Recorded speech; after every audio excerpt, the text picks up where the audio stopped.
What's up mga ka-airsoft?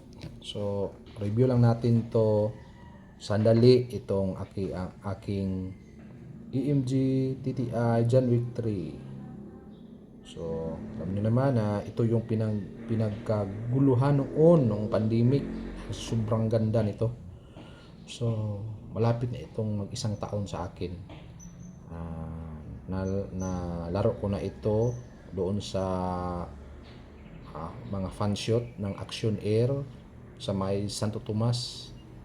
So, based on my experience during sa laro ko, hindi na siya nag-slide lock. So, baril ng baril ako noon. Tapos, kala ko may bala pa, yun pala wala na. So, yun lang yung experience ko dito, no. Lagyan ko ito ng shock buffer. Dati, mag-slide lock ito. After siguro mga more than 1,000 rounds, hindi na siya mag-slide lock. So, ito yung mga encounter ko na problem sa John Wick ko. Tapos, medyo may singaw din dito. Napalitan ko na to ng o-ring. Tapos, minsan sumisingaw dito sa outlet valve niya. Pero nung lagi ko nang nilalaro, wala na. Sa Bisaya pa naulian na. Okay na siya. So, siguro pa lang yun sa guma siguro. So, overall, maganda yung EMG Pit Viper. Makapal yung kwan dito. Ganda. Markings. Sobrang ganda talaga ng John Wick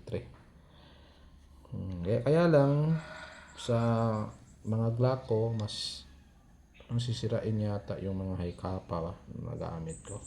Kahit high-in nga ito. Minsan, sabi ako na mas recommended ko pa yung Wii Glock. Kasi maliit lang yung gamay ra ba ang mga moving parts nun, hindi katulad ng mga hikapa na maraming moving parts. Pero sa overall, maganda talaga. Hikapa, lalo na John Wick 3. Ano yan talaga mo? So, sobrang ganda talaga, boy. Mga ka-idol. Yan. Sus. Grabe yun. So, after gun ban siguro, ilalaro ko naman ito. Yan. Ang pinuputok na siguro nito ng John Wick ko, nasa siguro. Nasa mga 3,000. Sobra. O nakaubos na siguro na ito ng isang bag ng gear na 25.25 gram. So, yan lang mga idol. Bili kayo ng John Wick 3 para may makumpleto naman yung collection nyo sa airsoft. That's all. Thank you for watching.